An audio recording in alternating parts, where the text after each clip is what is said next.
फिलहाल बहुत शुक्रिया इस जानकारी के लिए। और अब बात करेंगे ईडी के रडार पर तेजस्वी यादव।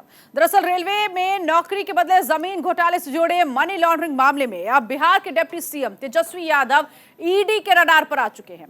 ईडी ने सीबीआई की एफआईआर के आधार पर पीएमएलए के तहत आपराधिक धारा में एक नया केस दर्ज किया है। इस मामले में तेजस्वी यादव ने प्रवर्तन निदेशालय के सामने पेश होकर सवालों का जवाब दिया। आज उनसे पूछताछ की गई। इससे पहले 26 मार्च को इसी मामले में सीबीआई ने तेजस्वी यादव से पूछताछ की, लेकिन आज पूछताछ के बाद तेजस्वी यादव के हालात क्या है, क्या कुछ रहा इस पूरे मामले में, ये रिपोर्ट देखिए। क्रोनोलॉजी समझिए, जो अमित शाह जी क्रोनोलॉजी समझाते हैं, वो क्रोनोलॉजी जो है वो समझने की जरूरत है। जिस दिन सरकार बनी, ट्रस्ट वोट था, उस दिन भी छापे पड़ रहे थे। उन छापों का क्या हुआ, कितने मिले?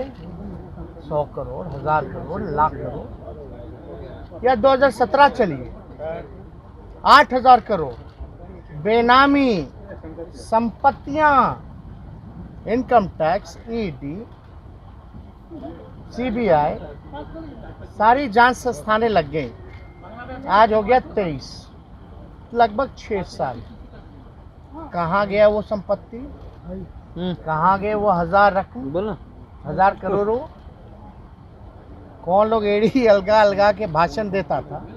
फिर मतलब जो भी इन लोगों के डायरेक्टर हैं, चाहे अमित शाह जी हों या कोई स्क्रिप्ट राइटर होगा इनका, या डायलॉग राइटर होगा, वो बदल देना चाहिए। अब एक ही बात बार बार ठीक नहीं लगता। इस बार फिर 600 करोड़ तेजस्वी के यहाँ से खजाना, ठेंगा मिला तेजस्वी के यहाँ से।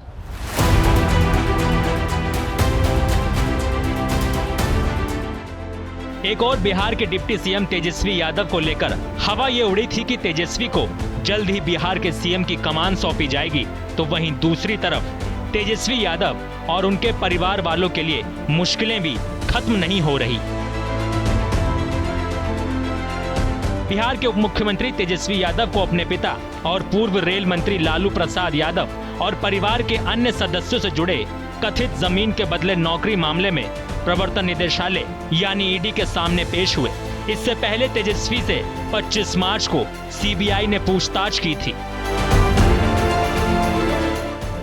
तेजस्वी से ईडी की पूछताछ क्यों?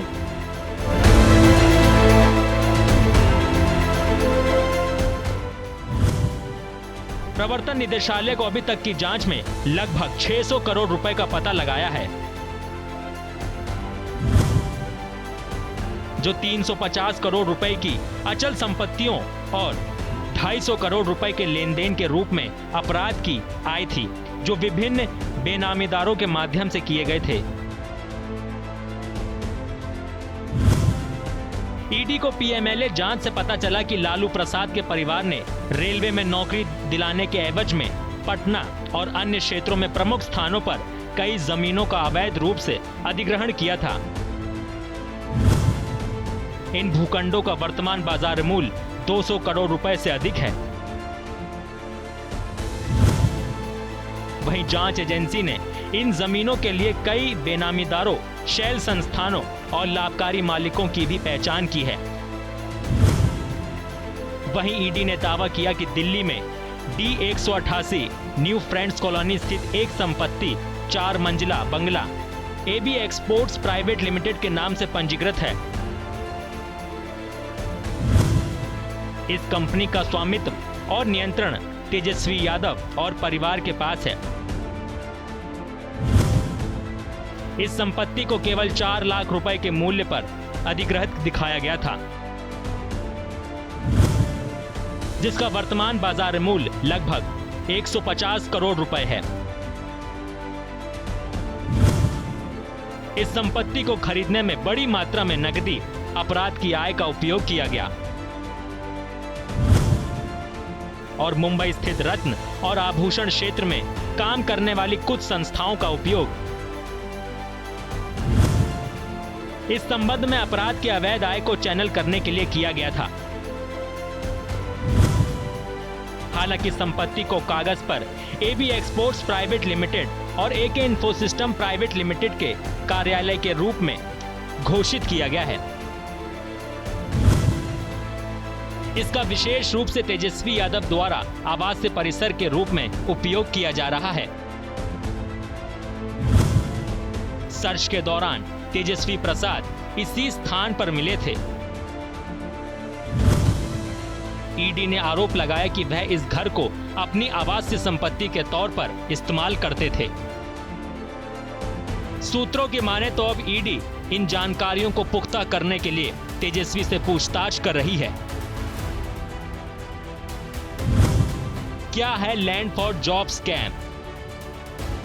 लालू यादव के रेल मंत्री रहते हुए लैंड फॉर जॉब स्कैम कब हुआ? लैंड फॉर जॉब स्कैम 14 साल पुराना है। यूपीए सरकार के 2004 से 2009 के कार्यकाल के बीच जब लालू यादव रेल मंत्री थे तब ये स्कैम हुआ। नौकरी के बदले जमीन लेने के घोटाले में लालू और उनके परिवार वालों पर रेलवे में नौकरी दिलाने के बदले जमीन लेने का आरोप है। ग्रुप डी में सब्स्टिट्यूट के तौर पर भर्ती के बदले जमीनें ली गई।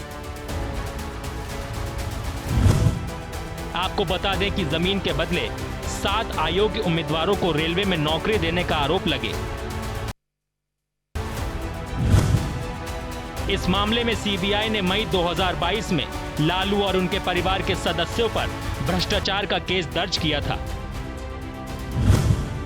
सीबीआई के अनुसार इस तरह लालू यादव के परिवार ने बिहार में 1 लाख स्क्वायर फीट से ज्यादा जमीन महज 26 लाख रुपए में हासिल कर ली, जबकि उस समय के सर्कल रेट के अनुसार जमीन की कीमत करीब 4.39 करोड़ थी। खास बात यह है कि लैंड ट्रांसफर के ज्यादातर केस में जमीन मालिक को कैश में भुगतान किया गया। जांच एजेंसी ने सेंट्रल रेलवे की पूर्व general manager Soumya Raghavan, railway के पूर्व सीपीओ कमलदीप मेनरई को भी आरोपी बनाया है।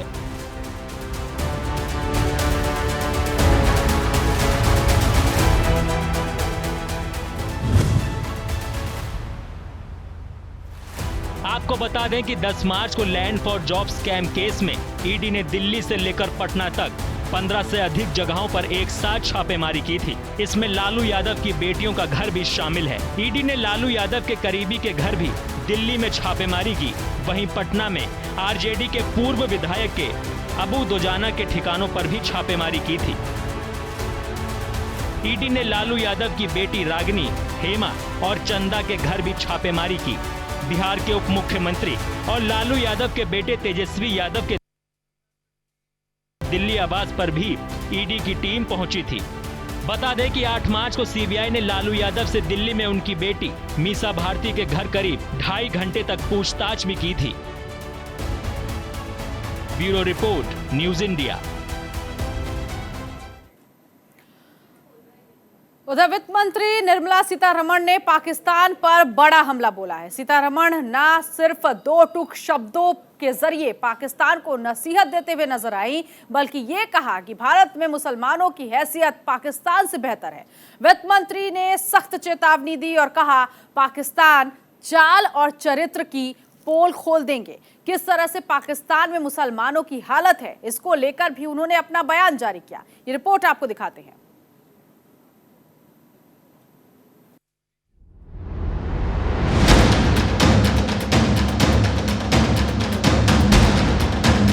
India has the second largest Muslim population in the world.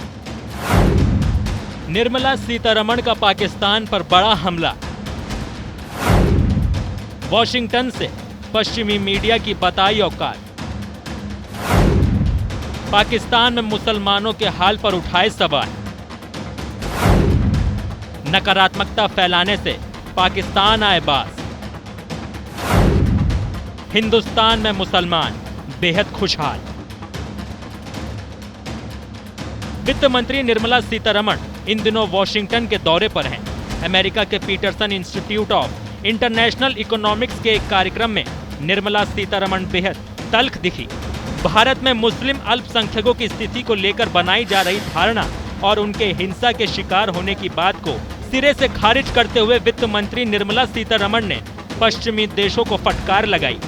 Nirmala Sitharaman ने कहा, भारत में अल्पसंख्यक समुदाय इस्लामिक देश पाकिस्तान के मुकाबले बेहतर है। निर्मला सीतारमण इतने पर ही नहीं रुकी, उन्होंने भारत के खिलाफ नेगेटिव अप्रोच रखने वाले वेस्टर्न थॉट पर सीधा प्रहार किया। सीतारमण ने कहा, भारत में दुनिया की दूसरी सबसे बड़ी मुस्लिम आबादी है। यह आबादी केवल संख्या में बढ़ रही है। यदि ऐसी कोई धारणा है कि देश में सरकार के समर्थन से उनका जीवन कठिन बीत रहा है या कठिन बना दिया गया है, तो मैं पूछती हूं कि 1947 की तुलना में मुस्लिम आबादी और कैसे बढ़ गई। उन्होंने दो टूक शब्दों में कहा कि हमारा पड़ोसी देश पाकिस्तान, जो खुद को मुस्लिम समाज का मसीहा मानता है, वह मुसलमान के साथ साथ दूसरे अल्पसंख्यकों के हालात कैसे हैं, ये किसी से छिपे नहीं हैं। वहां अल्पसंख्यकों की तादाद में लगातार कमी हो रही है। ऐसे में देश की आजादी के वक्त भारत में मुसलमानों की तादाद और वर्तमान में कितनी है, यह समझने की जरूरत है। साल 1951 की जनगणना, हिंदू 84.1% यानी 30.6 करोड़, मुसलमान 9.49% यानी 3.54 करोड़। साल 2011 की जनगणना, हिंदू 79.80%,